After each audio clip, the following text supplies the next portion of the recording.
Inilah kisah Kenshin, seorang pemuda kaya yang menyamar kerja sebagai cleaning service. Versi Kaori TV, episode 226. Kaori, yang masih belum mengetahui ada apa berbelok ke rumah sakit ini.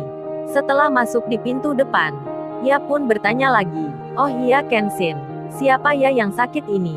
Kok kamu dari tadi belum mengatakan itu?" Kenshin, yang sambil melihat handphonenya, ia membaca alamat kamar di mana Pak Henry itu dirawat. Karena tangannya yang memegang handphone, pandangannya melihat layar. Sambil berjalan pula, ia pun tak sengaja bilang begitu saja. Kenshin itu menyebut, "Yang sakit itu ayah kamu Kaori." Ketika mendengar hal itu, Kaori langsung berubah panik. Wajahnya nampak gelisah, raut mukanya terlihat menunjukkan rasa khawatir. Sambil berjalan itu, Kaori bertanya pada Kenshin, "Loh kok bisa nih? Ayah sakit apa ini? Kok kamu nggak bilang dari tadi?" Kenshin pun melihat Kaori, lalu ia merasa bersalah karena tersadar cara menjelaskannya begitu adanya. Kemudian, tanya Kaori yang barusan. Kenshin tak berani menjawabnya. Ia langsung saja membalas dengan kata, "Ayo Kaori, kita ke kamar ayahmu." Waktu itu ia melihat papan penunjuk jalan di mana alamat itu berada. Jam pun saat itu sudah menginjak di pukul 10:30 malam. Kenshin, yang mengenakan seragam kerja itu, sedang jalan bersama Kaori. Ia pun kerap dilihat oleh orang. Oleh karena pakaian yang dikenakannya itu sangat berbeda sekali dengan Kaori, yang terkesan cantik sekali. Mereka yang melihatnya sewaktu berpapasan itu selalu bertanya, dalam hati mereka bicara, "Cewek cantik ini, kok jalan dengan cleaning service ya? Jalannya berdampingan pula, apa mereka punya hubungan dekat kali?"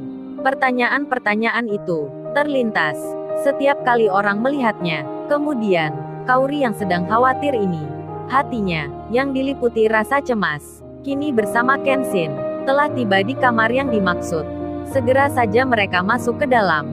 Bertanyalah Kenshin pada penjaganya, "Maaf Pak, saya mau tanya, ruangnya Pak Henry, pasien yang masuk hari ini, di sebelah mana ya?" Saat itu, Kaori yang berdiri, dirinya merasa tak enak hati, merasakan gelisah, khawatir, perasaannya takut sendiri, bercampur menjadi satu. Lalu penjaga yang ditanya Kenshin itu, setelah membaca nama lengkap yang ada di handphonenya Kenshin, dirinya menyahut begitu saja, menjawab dengan kalimat yang apa adanya, yang serasa menegangkan. Petugas yang berjaga itu menyebut, "Maaf Mas, kalau Pak Henry yang ini, yang namanya seperti ini, orangnya sudah nggak ada." Ketika mendengar ucapan itu, Kaori jantungnya berdetak cepat. Ia menjadi kaget seketika, panik-panik dirinya, rasa cemasnya meninggi, kesedihannya tak bisa ditutupi. Lalu air matanya terjatuh di waktu itu. Kenshin pun melihatnya. Segera ia mendekati. Lalu Kenshin membisikkan kata, Kaori, sabar dulu ya. Kamu jangan menangis gitu. Kan belum jelas jawabnya. Tunggu ya, aku tanyakan lagi." Lalu Kenshin bicara pada orang yang di depannya itu. Kenshin itu berkata, "Maaf Pak, sebelumnya, Pak Henry, yang nggak ada itu. Maksudnya gimana ya?" Petugas itu pun menjawab, "Itu Mas, tadi jam 10 kurang, beliau sudah meninggalkan rumah sakit ini. Karena sudah baikan orangnya." Mendengar berita itu, yang menyatakan Pak Henry sudah pulang ke rumah, Kenshin lalu berucap syukur, sembari melihat Kaori. Hal yang sama pun terjadi. Ketika mendapat kabar itu, Kaori wajahnya langsung berubah drastis. Paniknya menjadi hilang, kesedihannya menjadi senang. Lalu ia pun tersenyum. Kemudian berucap kata hal yang sama dengan Kenshin. Kaori itu menyebut, "Alhamdulillah ayah baik-baik saja." Hatinya kini menjadi tenang.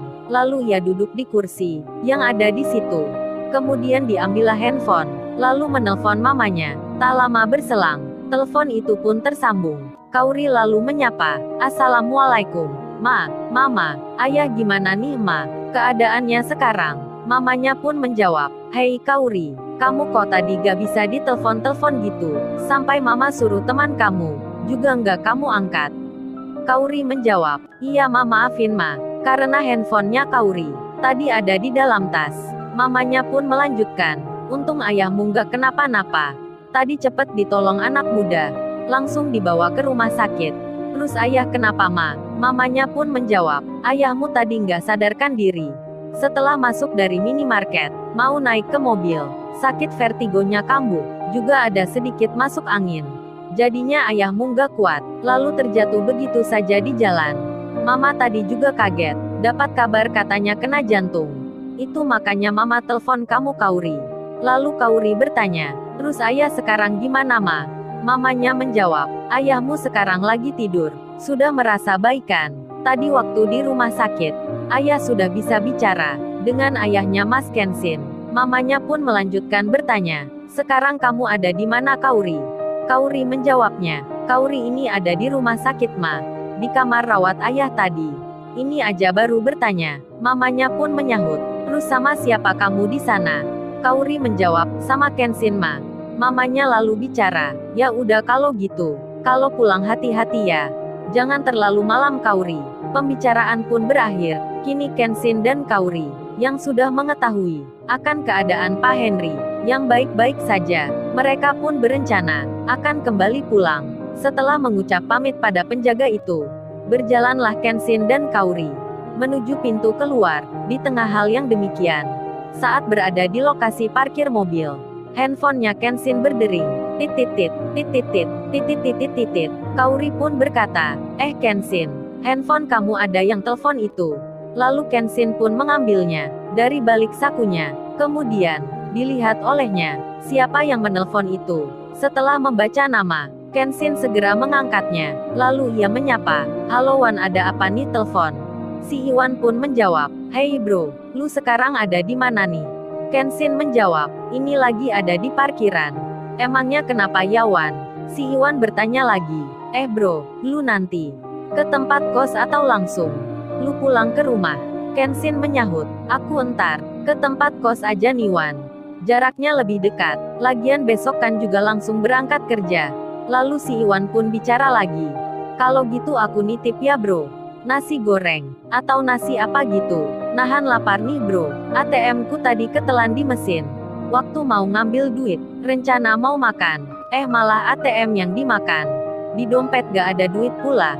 Ketika mendengar itu Kenshin tertawa. Kauri tersenyum pula, karena terdengar juga bicaranya si Iwan di handphone jadul itu. Lalu Kenshin membalas, oke friend, perintah siap dilaksanakan. Nasi goreng siap dikirim, beserta kopinya nanti. Si Iwan membalas, oke bro, aku menunggunya. Telepon pun tertutup. Percakapan telah berakhir. Lalu Kenshin bicara, Kauri, apa kamu tergesa ingin pulangnya? Kauri menjawab, enggak tuh, aku enggak tergesa-gesa gitu. Lagian ayah tadi udah baikan. Kemudian Kenshin bicara, kalau gitu kita cari nasi goreng dulu ya. Di jalan raya itu, mobilnya, kita parkir di sini aja. Kauri menyahut, oke siapa takut juga nih. Dirinya sambil tersenyum, melihat Kenshin. Kemudian mereka melangkah keluar, mencari makanan di tengah malam. Kenshin yang tak lain anak orang kaya. Penampilannya yang sederhana, kini membuat Kauri mengikuti kebiasaannya. Kauri yang jarang makan di pinggir jalan. Di malam ini, yang hampir akan berganti hari, mereka akan mengukir cerita, bahkan akan menjadi sejarah, di sebuah warung yang sederhana, di tengah malam yang syahdu. Kenshin dan Kauri akan menyatakan sesuatu. Lalu, bagaimana kisah selanjutnya? Subscribe channel ini untuk episode berikutnya. Terima kasih.